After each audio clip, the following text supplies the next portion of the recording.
하나님의 말씀 다니엘 2장 31절에서부터 49절까지 말씀 교독하겠습니다.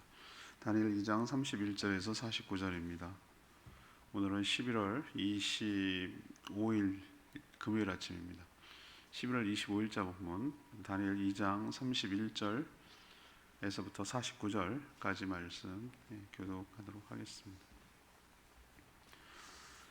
왕이여, 왕이 한 큰 신상을 보셨나이다. 그 신상이 왕의 앞에 섰는데 크고 광채가 매우 찬란하며 그 모양이 심히 두려우니 그 우상의 머리는 순금이요 가슴과 두 팔은 은이요 배와 넓적다리는 옷이요 그 종아리는 쇠요 그 발은 얼마는 쇠요 얼마는 진흙이었나이다.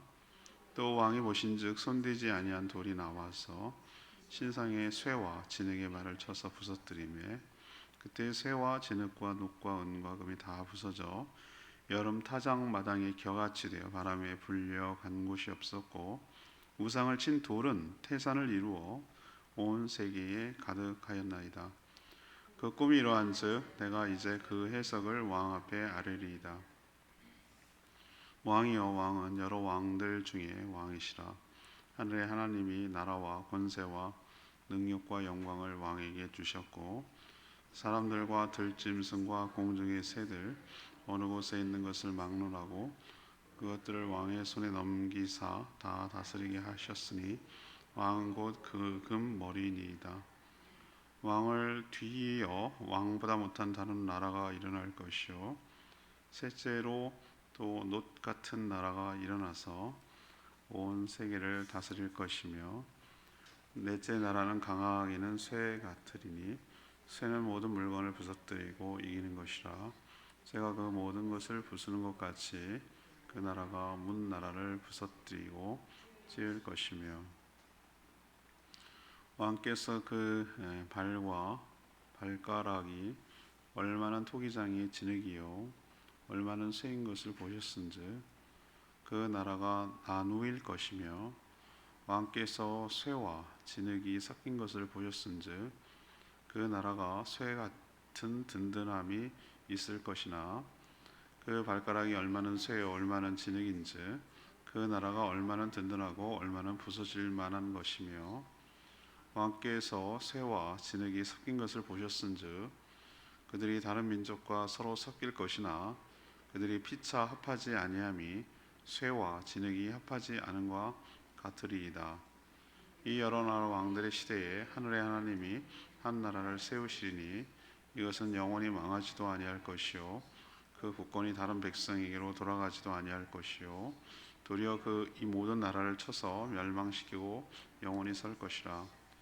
손대지 아니한 돌이 산에서 나와서 쇠와 녹과 진흙과 은과 금을 부서뜨린 것을 왕께서 보신 것은 크신 하나님이 장래일을 왕께 알게 하신 것이라. 이 꿈은 참되고 이 해석은 확실하니이다 하니 이에 느부갓네살 왕이 엎드려 다니엘에게 절하고 명하여 예물과 향품을 그에게 주게 하니라. 왕이 대답하여 다니엘에게 이르되 너희 하나님은 참으로 모든 신들의 신이시요 모든 왕의 주제시로다. 네가 능히 이 은밀한 것을 나타내었으니 네 하나님은 또 은밀한 것을 나타내시는 이시로다. 왕이 이에 다니엘을 높여 귀한 선물을 많이 주며 그를 세워 바벨론 온 지방을 다스리게 하며 또 바벨론 모든 지혜자의 어른을 삼았으며 왕이 또 다니엘의 요구대로 사드락과 메삭과 아벳느고를 세워 바벨론 지방의 일을 다스리게 하였고 다니엘은 왕궁에 있었더라. 아멘. 다니엘이 이제 느부갓네살 왕의 꿈을 해석하는 설명하는 대목이 오늘 내용입니다. 왕이 본 것은 크고 광채나는 신상이었습니다. 머리는 순금, 가슴은 그리고 두 팔은 은, 배와 넓적다리는 놋, 동이죠. 종아리와 발은 쇠, 또 일부는 진흙이었습니다. 근데 한 돌, 사람이 다듬지 않은 한 돌이 와서 그 신상을 쳐서 부서뜨리고 곁처럼 날려버린 뒤 그 돌은 태산을 이뤘다라고 봤다라고 얘기합니다. 다니엘은 그 머리에 있는 금의 모습은 바벨론 제국이고 또 이후 가슴, 배 뭐 이런 순서대로 이어서 이루어질 나라들이라고 설명을 해줬습니다. 하지만 하나님이 세운 사람이 손으로 짓지 않은 만들지 않은 돌, 그게 하나님 나라를 상징하는데 태산을 이룬다고 했기 때문에 하나님이 세운 나라는 영원할 뿐이라고 말했습니다. 이런 설명을 해주자 그동안 이 꿈 때문에 잠도 이루지 못하고 괴로워했던 느부갓네살랑이 탐복을 하면서 그를 인정하고 높이고 그렇게 높은 자리에 사용했다. 뭐 이런 스토리로 오늘 마무리가 됩니다. 오늘 질문은 이것입니다. 다니엘이 본 환상의 의미는 무엇입니까? 다니엘이 본 환상의 의미는 무엇입니까? 이것이 오늘 질문입니다. 먼저 31절에서 43절까지의 말씀입니다. 세상 나라는 영원하지 않다라는 것을 우리에게 보여줍니다. 다니엘은 밤에 자신에게 보여준 환상을 토대로 왕이 꾼 꿈을 설명하고 있습니다. 왕의 꿈은 크고 광채가 나는 신상이었습니다. 근데 그 광채와 모양이 심히 너무 크고 생경하고 너무 낯설고 이런 것 때문에 압도를 하는 거죠. 크기도 하고 광채도 나고 그러기 때문에 두려웠다고 그랬어요. 근데 그 신상을 자세히 뜯어보니까 만든 재질이라고 할까? 그게 다 달랐어요. 우상의 머리는 금으로 만들었고 가슴과 두 팔은 은, 그리고 배와 넓적다리는 놋, 그러니까 동이죠. 그리고 종아리와 발은 일부는 쇠고 일부는 진흙으로 구성되어 있는 것을 느부갓네살랑이 본 거예요.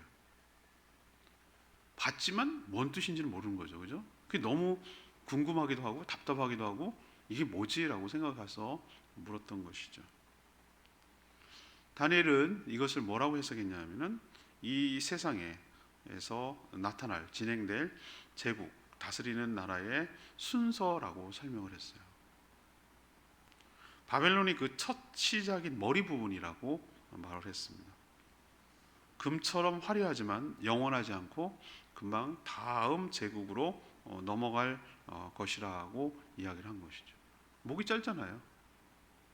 시작은 시작이죠.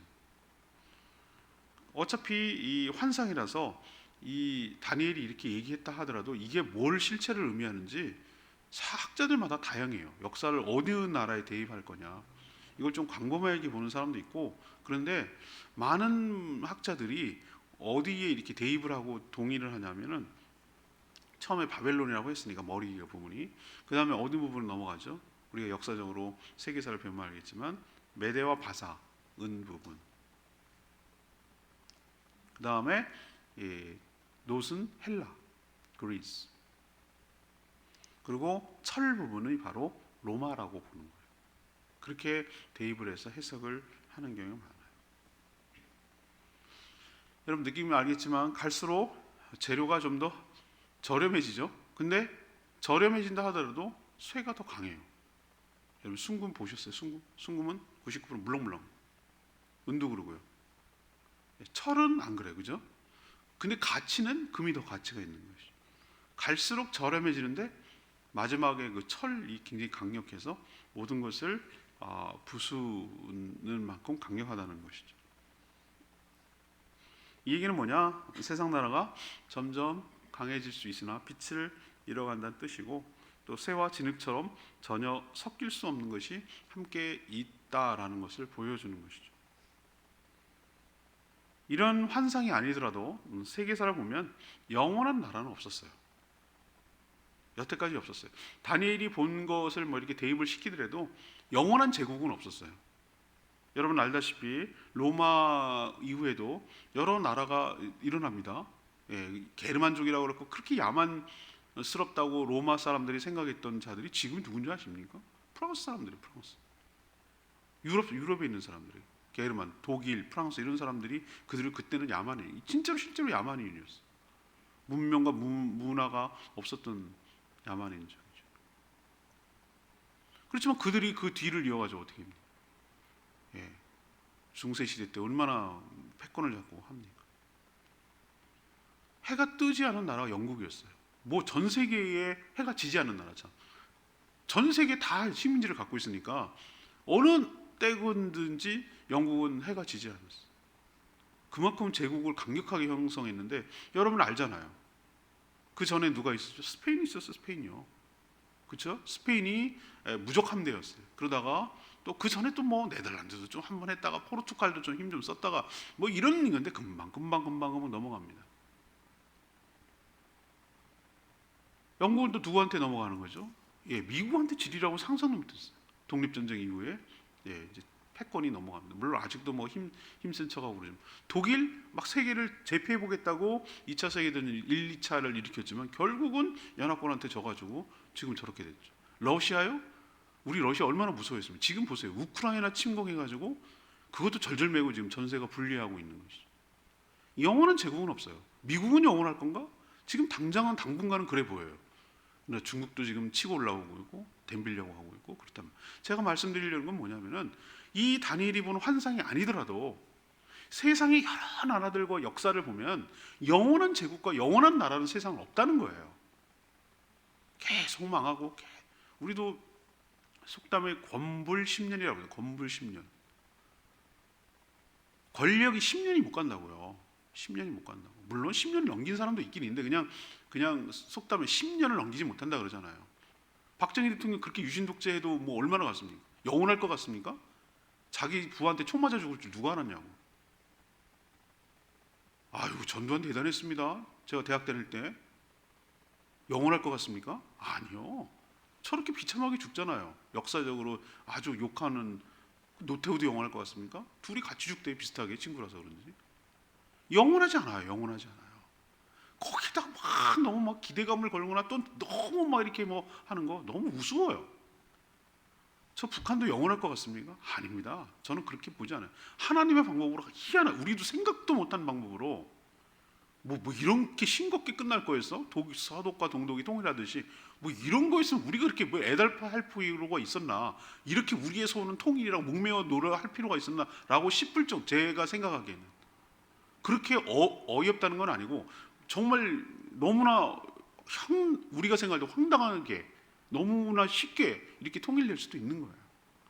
강해 보이는 나라일수록 그 구심점을 잃어버리면은 김정은한테 무슨 변수가 생기면은 의외로 확 무너지는 게 저런 독재 국가거든요.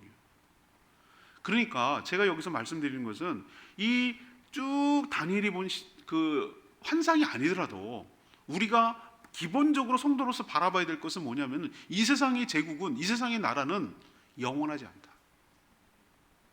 라는 것을 우리가 이 말씀을 통해서 확실하게 인식하고 있어야 될 줄 압니다.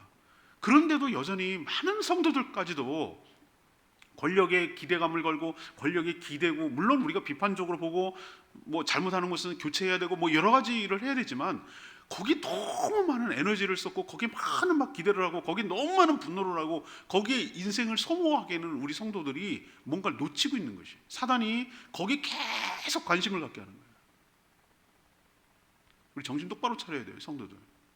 물론 관심을 갖지 말라는 얘기는 아닌데 막 거기에 모든 나의 삶이 다 걸려 있는 것처럼, 그거밖에 없는 것처럼 그렇게 그 정치에 울고 있고 웃고 있고 막 거기에 에너지를 쏟아보고 시간을 소모하고 이렇게 살아가는 것이 과연 성도다운 삶인가? 우리는 한 발짝 물러서서, 물론 이 땅을 디디고 우리가 살고 있기 때문에 관심을 갖고 선거를 잘해야 되고 뭐 이런 여러 가지 것들은 있으나 우리가 어떤 생각을 기본적으로 갖고 있어야 되냐면은 이 세상의 나라는 영원하지 않다. 언제든지 이런 식으로 바뀌어갈 것이다. 거기다 너무 마음을 두고 쏟고 살지 않았으면 좋겠다라는 것이 오늘 우리에게 가르쳐주는 하나님의 말씀인 줄로 믿습니다. 자, 두 번째는 그거에 대비해서 하는 얘기예요. 44절, 45절 말씀. 그렇지만 하나님의 나라만은 영원하다는 거예요. 하나님의 나라만은 영원하다.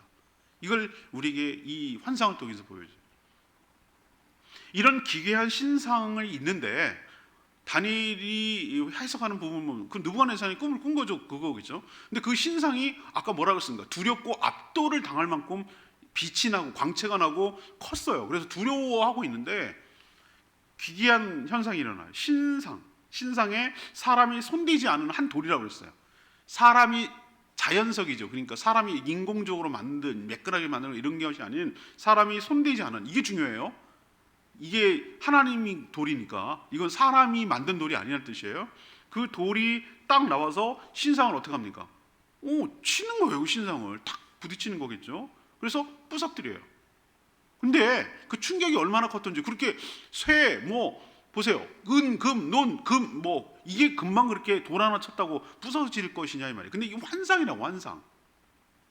우리도 뭔가 하나 이렇게 유리 깨지는 거 보셨어요? 유리요? 유리 이렇게 뭐가 탁 던져가지고 치착착 하고 우르르 이렇게 무너지는 것처럼, 꼭 그런 것처럼 이렇게 탁 치니까 우르르 무너지더니 그게 또 바람에 날려서 그 신상이 흔적도 없이 사라졌다고 해서, 흔적도 없이. 그 흔적도 없이 사라진 거기에 뭐가 이루냐면 그 그것을 친 돌이 뭘 이루었다? 태산을 이뤘다. 큰 산을 이루었다.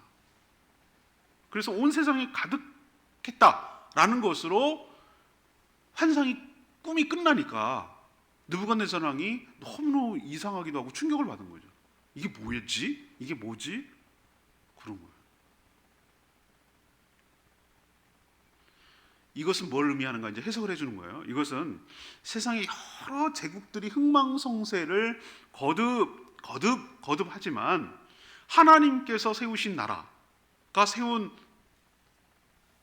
이 세상, 하나님이 세우신 나라가 세상 나라의 모든 것들을 뭐 하는 거죠? 쳐부시고 깨부시고 온 세상에 태산을 이루는 것처럼 가득하며 영원할 것이라는 것을 이런 환상을 통해서 보여주는 것이죠. 사람이 손대지 않는 돌은 자연석이라는 의미도 있지만 베드로전서 2장 5절 산돌, 살아있는 돌, 리빙스톤. 리빙스톤이 여러분 아프리카 선교한 사람이라고 했지만 여기서 나온 거예요. 산돌, 돌이 살아있대. 리빙스톤, 성 이름이잖아요, 그죠? 이름이 리빙스톤이. 바로 이분이 신약과 구약을 이렇게 동시에 이것을 접목시켜서 해석하면 이게 사람이 만들지 않은 돌이 누구라고요? 산돌이신 예수 그리스도를 상징하는 거예요. 예수 그리스도께서 그 모든 제국을 쳐서 깨뜨릴 뿐만 아니라 그것을 가루처럼 날린 대신에 그 자리를 예수 그리스도가 세워질 그 하나님의 나라는 세상 모든 나라를 부수고 온 세상에 가득, 태산을 이룰 만큼 가득하게 되리라라는 것이 환상의 핵심이에요. 자, 근데 이게 이루어졌습니까? 어디가 도대체 하나님 나라입니까? 이루어졌다고, 저는 이루어지고 있고 이루어졌다고 보는 거예요. 왜 그러냐?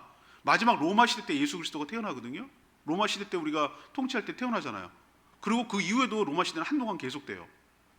그런데 그때 예수 그리스도가 탄생되고 공생애를 벌이고 십자가 사역이 있고 이 이후에 뭐가 일어납니까?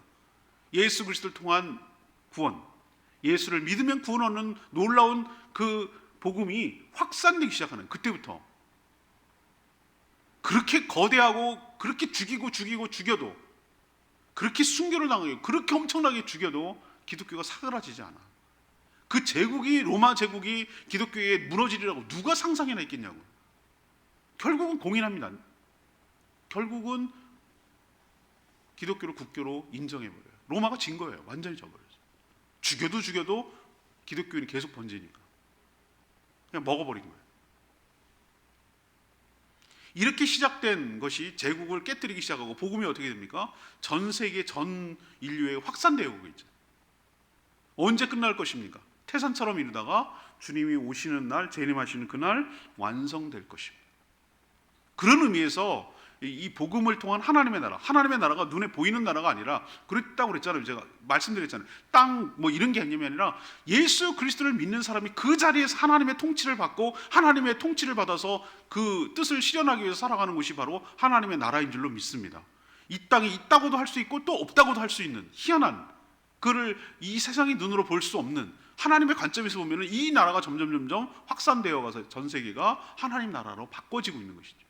그런 의미에서 돌이 쳐서 시작된 모든 와르르 무너지고 태산을 이루어가는 과정이 이루어지고 있다는 의미로 받아들일 수 있는 것이에요. 이것은 하나님이 보여주신 장래예요. 그리고 45절의 표현대로 이 꿈은 참되고 해석은 뭐하다? 확실하다라고 다니엘이 하나님의 그 계시를 받아서 이렇게 자신 있게 얘기하고 있잖아요. 저는 이것이 지금 맞다고 보는 것이죠. 사람이 만들지 않은 한 돌이 지금 제국을 쳐서 태산을 이루어가고 있는 줄로 믿고, 그런 관점에서 우리는 성도들은 세상의 역사를 바라볼 필요가 있다. 하나님 나라는 진행되고 완성되고 끝낼 것이다. 세 번째 얘기는 46에서 49절까지 말씀이에요. 46절에서 49절, 하나님만이 세상의 주권자시다. 하나님만이 세상의 주권자시다 라는 것을 보여줘요. 다니엘의 설명과 해석을 들은 바벨론 왕은 왕인데 오늘 보면은 어떻게 합니까? 엎드려. 누구한테? 다니엘에게 엎드립니다. 오늘 보세요. 46절에 다니엘에게 엎드려요. 이 대목 여러분 잘 유심히 안 보셨죠? 다니엘에게 엎드린다기보다는 누구한테 엎드리는 거죠? 그 꿈을 계시하신 하나님께 엎드리는 거예요. 그렇게 찍고 까불고 뭐 세상을 다 가진 것 같은 왕도 이렇게 되는 거예요. 하나님 앞에 엎드릴 수밖에 없는 거예요. 놀라운 반전이죠.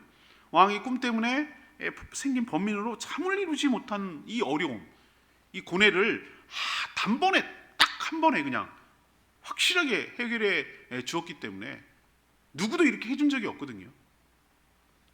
알려주지 않은 꿈도 아는 것도 신기해 죽겠죠. 왜 느부갓네살이 껍벅 죽습니까? 왜 그냥 무릎을 꿇고 이렇게 절을 합니까? 다니엘에게 꿈 알려줬습니까? 느부갓네살이 낸 문제가 얼마나 어려운 문제입니까? 모든 술객들과 박수들과 모든 지혜자들이 뭐라고 그랬을까? 내가 꾼 꿈을 얘기할 것, 그리고 거기에 플러스 해석도 얘기할 것. 그래서 다 나가 떨어지고 다 죽게 생겼잖아요. 근데 다니엘만 알려주지도 않은 꿈을 딱 얘기를 하니까 얼마나 거기에 딱 껍벅 죽겠어요. 그리고 거기에 해석까지 딱 해주니 이건 뭐 그 꿈을 알게 해주는 하나님께 엎드리는 거죠. 나아가 그는 다니엘이 믿는 하나님이 진정한 신임을 그때 깨닫게 된 거예요. 그래서 고백하는 거예요. 다니엘에게 엎드려서 하는 말이.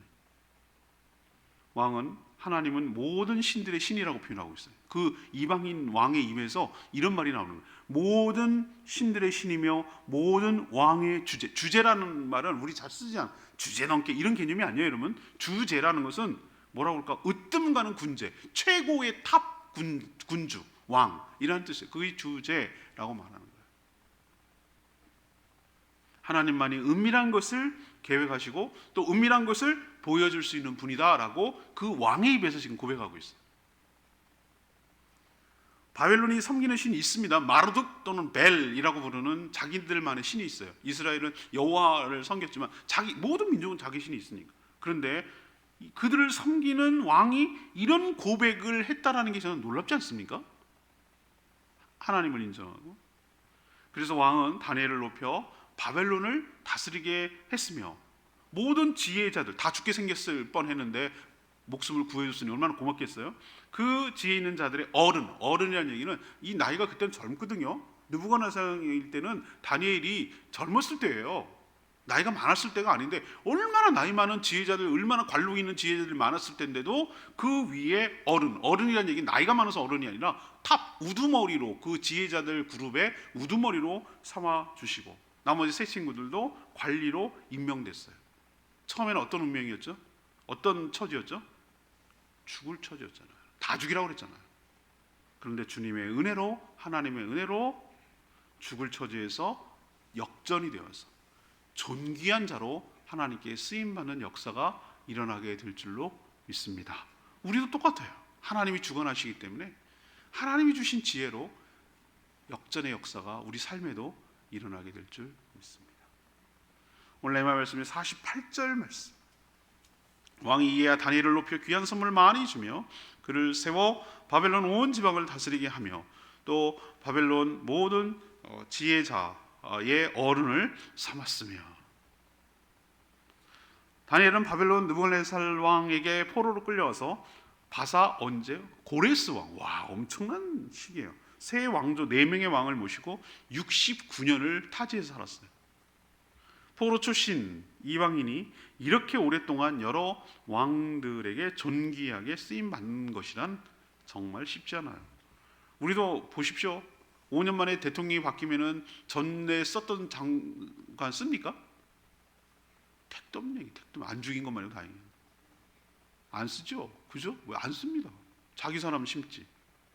그런 건데 왕조가 바뀌었다고. 왕조란 얘기는 우리로 치면 통일신라, 고려, 조선 이런 거예요. 왕조가 바뀌었는데도 4명의 왕이 계속 등용되잖아요. 이건 보통 실력 아니면 안 된다고. 오늘 말씀 보십시오. 왜 그가 이렇게 오랫동안 쓰임 받았는지, 여러 왕들을 통해서 하나님 세상 나라 왕인들에게 하는 말이에요. 이렇게 쓰임 받았는지 오늘 말씀을 통해서 보니까 확실하게 알겠죠. 왜 다니엘이 이렇게 존귀함을 받았는지 알 수 있어요. 전혀 차원이 다른 인간들 지혜자들과는 차원이 다른 지혜가 있었어요. 이 지혜는 뭐냐? 하나님께서 주신 지혜인 줄로 압니다. 하나님이 주신 지혜라고. 이거는 공부 많이 해서 되는 지혜가 아니에요. 하나님이 주신 지혜라고요. 그런 지혜가 있을 때 하나님이 존귀하게 들어서 쓰임받게 하실 줄로 믿습니다. 우리도 이런 하나님의 지혜를 하나님께 간구하고 구하고 찾아야 될 줄로 믿습니다. 하나님 주신다니까요. 자꾸 구하는 자에게. 우리는 딴 걸 구하는 게 아니라 하나님 일용할 양식을 주십시오라고 말했을 때 그 일용할 양식이 도대체 뭐냐고요. 우리가 밥을 매일 먹듯이 일용할 양식을 먹어야 우리 영혼이 사는데 그 영혼이 뭐냐고요. 그 영혼의 양식이 뭐냐? 하나님의 말씀인 줄로 믿습니다. 하나님의 성경 말씀이 하나님의 계시예요. 그것이 하나님의 양식이에요. 주시는 양식이에요. 말씀을 통해서 우리는 지혜를 얻는 거예요. 말씀을 통해서 우리가 어떻게 살아가야 될지 지혜를 얻는 거예요. 이건 공부랑 달라요. 좋은 대학, 좋은 학교 많이 공부를 했다고 아는 게 아니에요. 이건 하나님이 주셔야 돼요. 하나님이 깨우쳐 주셔야 돼요. 눈이 가려서 공부 많이 한 사람이라고 헛똑똑이 눈이 가려서 이 하나님의 진리를 모르고 엉뚱한 소리예요. 자기 착각에 빠져가지고 자기 지식에 취해가지고. 그러나 공부를 못했든 안 했든 일자무식이든 하나님을 사랑하고 하나님의 말씀을 사모하고 하나님의 뜻을 구하기 위해서 날마다 말씀을 구하고 사모하고 사슴이 물을 찾듯이 그렇게 사모하는 자에게 하나님께서는 말씀으로 다니엘처럼 계시를 주실 줄로 믿습니다. 다니엘 시대는 뭐가 계시가 있었냐? 구약밖에 없었잖아요. 다니엘도 우리는 하나님의 계시로 받는 거잖아요. 이것까지 다 기록해 놨으니까 얼마나 우리는 계시가 풍성합니까? 이런 하나님의 말씀을 통하여 자국어로 말해주는 주의 종을 통해서 입술을 통해서 이런 얘기구나 라는 걸 통해서 다 얻어 걸릴 거 없어요. 나에게 주시는 하나님의 딱 걸려주는 하나님의 말씀, 레마의 말씀이 있어요. 그걸 딱 붙들어야 되는 거예요. 그게 하나님이 주시는, 나에게 주시는 정말 뭐라 그럴까, 이 보약 같은 거예요. 보약 같은 나의 삶의 영혼을 살찌우고 내가 살게 하는 힘을 주시는 하나님의 은혜이고 축복인 줄 믿습니다. 그걸 듣고 먹고 순종할 때 내 영혼이 사는 거예요. 내가 지혜롭게 되는 거예요. 그럴 때 세상 레벨과는 다른 하나님의 레벨이 주시는 지혜가 있기 때문에 세상에서도 존귀하게, 하나님 앞에서도 존귀하게 쓰임받는 축복이 여러분에게도 있게 될 줄로 믿습니다. 여러분 제발 다니엘은 남 얘기고 저 사람은 특별한 사람이고 그렇게 여기지 말고 내가 다니엘이다. 내가 다니엘처럼 하나님 앞에 쓰이는 것이다. 내가 이 시대에 지금 여기에서 하나님이 나에게 주시는 은혜와 축복으로, 지혜로 이렇게 존귀하게 쓰임받는 것이다. 이런 마음을 가지고 살아갈 때 하나님이 다니엘을 통해서 높여주셨듯이 느부갓네살의 입을 통해 여러분의 삶을 통해 하나님이 존귀하게 높여주시고 여러분도 존귀하게 쓰임받는 삶으로 살게 될 줄로 믿습니다. 오늘 말씀 붙들고 기도하기 전에 찬양지 923장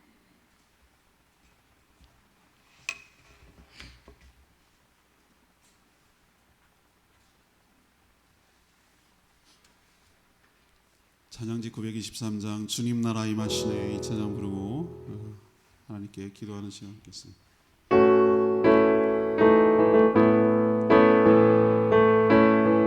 주님 나라 임하시네 주님 나라 임하시네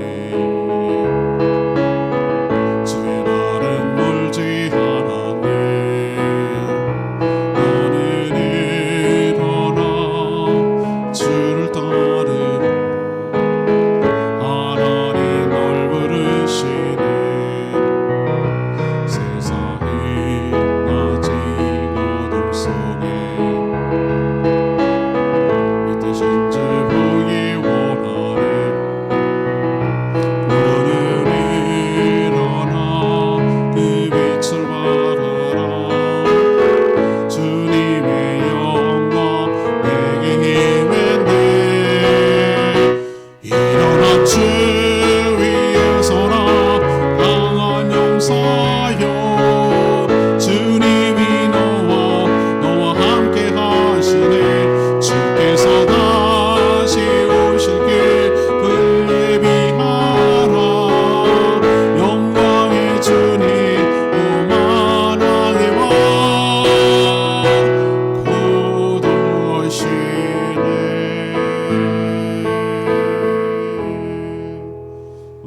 듣고 여러분 어떤 생각이 드세요? 하나님 왜 다니엘에게 이 환상을 계시하고 해석할 수 있도록 했을까요? 느부갓네살 왕을 위해서 그랬겠습니까? 다니엘과 세 친구 목숨 살리려고 그랬겠습니까? 그렇다면 왜 이걸 기록하게 했겠습니까? 우리도 보고 들으라는 겁니다. 읽으라는 겁니다. 세상의 주권자는 하나님이시다. 세상이 주관한다. 세상의 권력과 모든 것들은 흥망성쇠는 하나님이 갖고 있다. 세상은 변할지라도 하나님의 나라는 영원할 것이다. 태산을 이룰 것이다. 이것을 알게 하신 분은 하나님이시다. 하나님의 지혜로 살아가는 자는 존귀할 것이고 세상을 초월해서 살아갈 수 있다라고 오늘 우리에게 도전과 은혜를 주고 계십니다. 하나님, 저희들이 다니엘처럼 시대와 상황을 초월해서 존귀하게 쓰임받고 오랫동안 쓰임받는 복된 인생 살게 해달라고 주여 외치며 기도하겠습니다. 주여 하나님, 주님 나라의 하시네. 주의 날은 멀지 않았네. 너는 일어나 주를 따르라. 하나님 널 부르시네. 세상이 아직 어둠 속에 빛든 신주 보기 원하네. 너는 일어나 그 빛을 말하라. 주님의 영광 내게 임했네. 일어나 주 위에 서라. 강한 용사여. 주님이 너와 함께 하시네. 주께서 다시 오실 길 그 길 예비하라. 영광의 주님 오만왕의 왕 곧 오시네.